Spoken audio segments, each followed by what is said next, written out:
Meus queridos irmãos, a paz do Senhor. Para mim é um prazer, mais uma vez, poder estar participando aqui com a Escola Bíblica Dominical para a classe Juniores. A lição será apresentada amanhã, dia 3/5, que tem o título Onde servimos a Deus. E o texto bíblico está em 1 Coríntios, capítulo 15, versículos 58, e Mateus 25, Mateus capítulo 25, do versículo 34 ao versículo 40. O primeiro versículo, que é 1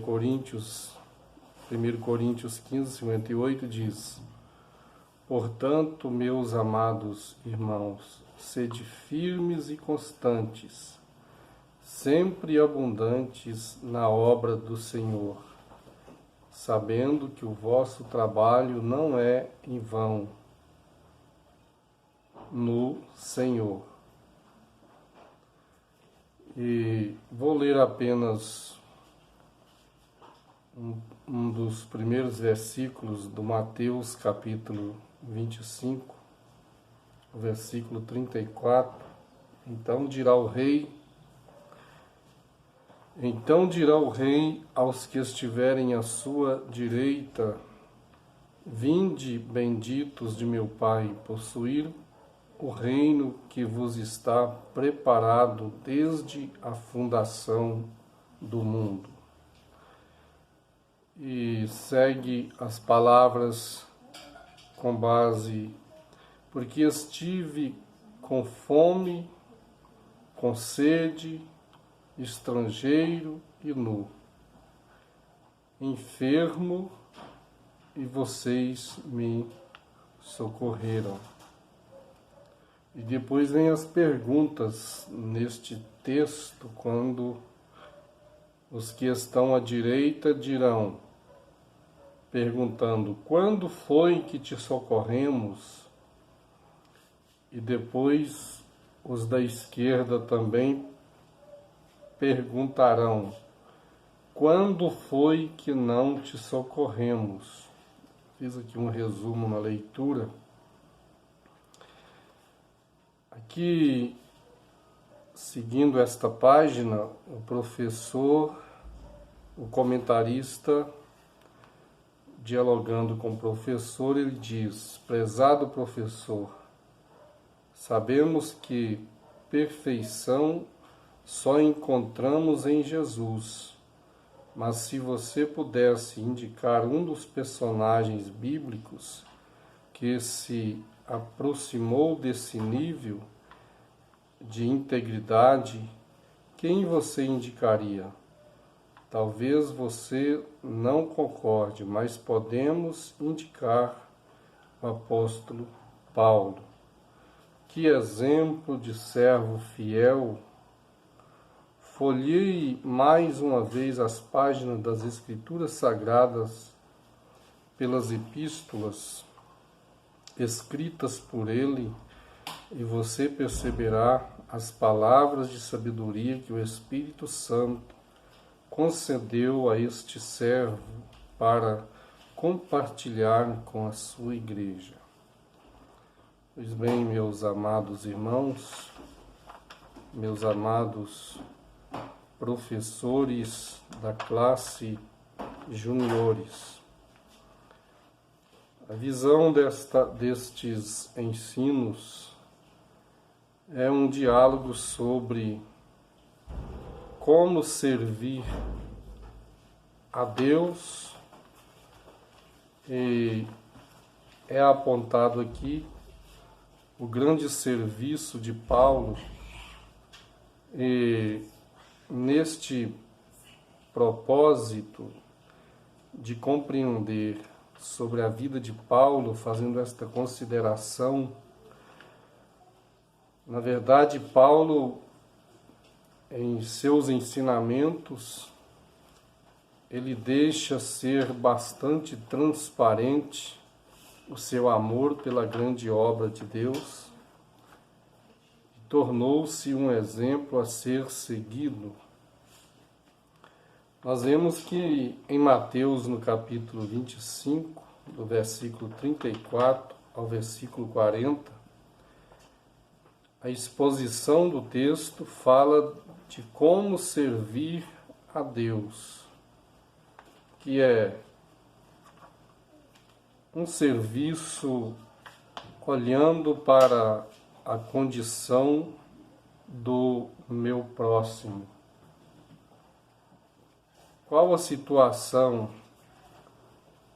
em que encontra aquele que é meu próximo, é meu irmão,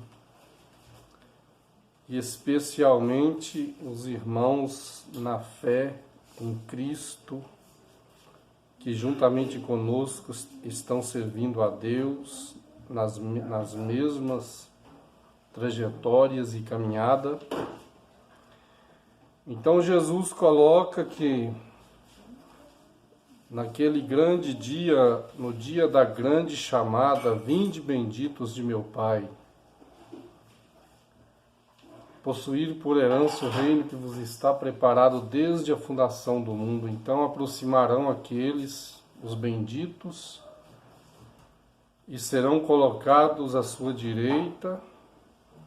E ele explica: porque eu tive fome, me deste de comer, tive sede, me deste de beber, estive prisioneiro e foste ver-me, estive nu e vestiste-me. Então aqueles servos, os benditos, perguntarão: mas como é que te vimos assim? Então o Mestre, o Senhor, responde: foi quando vocês fizeram a um destes meus pequeninos. E esta mesma palavra é dita aos que estão à esquerda: apartai-vos de mim, porque eu estive com fome e vocês não me deram de comer, estive com sede, não me destes de beber, estive nu, não me vestistes, e estive prisioneiro e não foste me visitar. Então apartai-vos de mim. E eles dirão: quando é que te vimos destas formas e não te socorremos? Foi quando vocês não fizeram a estes pequeninos. E quando Paulo coloca sobre a grande missão de servir a Deus, o trabalho na obra de Deus é um trabalho envolvente. Então Paulo diz que não é em vão o seu trabalho no Senhor. É bom da gente lembrar e compreender que Paulo não está oferecendo aqui nenhuma recompensa que possa vir da parte humana. Ele fala que em vão não é o vosso trabalho no Senhor. Sabemos que da parte dos homens estamos sujeitos às grandes decepções. Apesar de que Cristo, quando responsabiliza a sua igreja, o seu trabalho, na parábola do bom samaritano, a gente aprende que Jesus, ele aplica aquela parábola justamente chamando a atenção daqueles que estão nas cadeiras da frente dos ministérios. Jesus está justamente chamando a atenção do doutor da lei, do sacerdote, do levita, são pessoas que estão na frente. Esta parábola usa justamente como resposta ao doutor da lei, e Jesus ele não pega qualquer pessoa como símbolo daquela parábola. Então descia um certo sacerdote, depois descia um levita, e entendemos que Jesus estava falando com o doutor da lei. Então o doutor da lei, o sacerdote e o levita eram os principais a se preocupar com a condição de seus liderados. Então, quando Jesus, em Mateus 24, Mateus 25, do 34 ao 40, ele fala da responsabilidade que se deve ter de um irmão para com o outro. Mas naquela parábola do bom samaritano, ele responsabiliza a liderança da igreja a olhar com misericórdia. Por isso a igreja primitiva foi uma igreja exemplar. E sobre quando o nosso comentarista fala sobre a perfeição, eu me lembro que Paulo ele recomenda, ele faz um convite aos povos dizendo: sede meus imitadores como eu sou de Cristo. E quando Paulo fala esta palavra, eu me lembro também do comportamento do profeta Elias. O profeta Elias tinha uma vontade que todo Israel pudesse ser mais forte no servir o Senhor, apresentar ao Senhor suas vidas com uma maior dedicação. E é justamente dentro deste ponto de vista que surge a manifestação do trabalho do profeta Elias. Acabe tinha se casado com Jezabel. Jezabel era filha e princesa de um reino gentil, um reino dos Sidônios. E este reino servia a Baal. E neste tempo, quando Acabe casa com Jezabel, ele passa também a servir a Baal.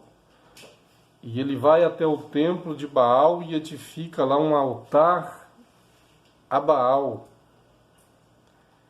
E Acabe, naquela condição caída, desviada, então Elias vai até Acabe e o repreende. E o repreende e dá uma palavra dizendo que, segundo a sua palavra, ele diz, segundo a minha palavra, não haverá chuva no decorrer destes anos. E ele vai, volta-se, e começa então uma grande seca nas terras de Israel. E o Senhor olha para Elias e diz: vai-te para o ribeiro de Querite e esconde-te lá. E eu vou te sustentar com pão e com carne, mas é os corvos que vão levar para você. Então os corvos foram levar pão e carne para Elias todos os dias, de manhã e à tarde. Quando a gente pensa sobre isto, por que corvo levar pão para o profeta? O corvo é um animal de rapina e até era considerado um animal imundo. E por que um animal deste ser usado por Deus para levar pão e carne para o profeta? Então Elias já tinha em si algo que Deus não concordava. E lá mais na frente, quando ele vai reclamar com Deus, Deus o procura e ele fala: mataram os teus profetas, derrubaram seus altares e só eu fiquei por profeta do Senhor. Então Deus torna a perguntar: o que fazes aqui, Elias? E Elias responde novamente as mesmas palavras. Mataram seus profetas, derrubaram seus altares e só eu fiquei por profeta do Senhor. E ainda procuram tirar a minha vida. Mas aí Deus fala com Elias: não fale assim. Ao observar esta palavra e analisar como foi o comportamento divino com Elias desde o início, por que Deus levar ele a esconder no vale do Querite? Querite significa cortar para ficar do mesmo tamanho. Cortar para ficar do mesmo tamanho. E ser alimentado por corvos. E lá na frente esta repreensão de Deus para Elias: não fale assim, Elias, porque eu tenho preparado, reservado em Israel 7.000 joelhos que não se dobraram diante de Baal. Então lá no início Deus já sabia da forma que pensava Elias a respeito de Israel. E quando eu vejo Deus não concordando com Elias, e quando eu olho para este pensamento de Paulo: sede meus imitadores como eu sou de Cristo, eu aprendo que nem todos temos a obrigatoriedade de ter a mesma maturidade cristã ou a mesma maturidade espiritual. No tempo de Elias, existiam muitos que serviam a Deus, mas que não tinham maturidade para receber uma palavra profética para repreender o rei Acabe, e nem mesmo chamar a atenção dos demais em Israel, que precisavam se unir para tomar a frente da grande batalha contra os falsos profetas. Então, nos dias de Paulo, é claro que Paulo é um missionário em um tempo da graça. E é dito que a nossa responsabilidade no período da graça é maior do que aqueles que viveram no período chamado período da lei. A nossa responsabilidade é maior, porque agora temos uma revelação completa. Vivemos aquele chamado plenitude dos tempos, quando toda a revelação da palavra já é dada ao mundo, à igreja. Porque o Filho já apresentou o seu sacrifício. E a igreja já tomou conhecimento desta história, mas vemos Paulo clamando na carta aos Efésios. Estamos estudando neste trimestre também a carta aos Efésios.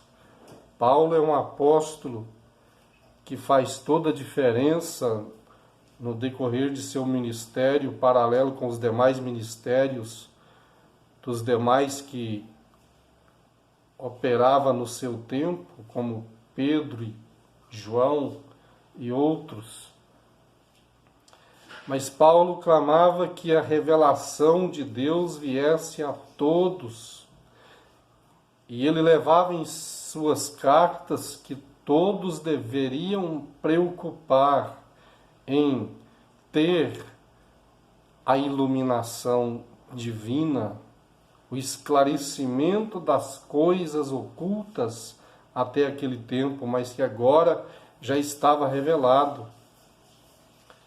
Então temos estas prioridades a ser observadas. Então, no tempo de Elias pensava: ninguém serve a Deus, mas Deus via que existia 7.000 que não se dobraram a Baal. E talvez Elias pensasse consigo: mas se tem 7.000, por que não se manifestam? Então Deus começa a falar com Elias: você vai voltar pelo seu mesmo caminho, vai ungir a Eliseu por profeta em seu lugar. Olha Deus falando. Deus está mostrando para Elias que tinha alguém para ficar no lugar dele.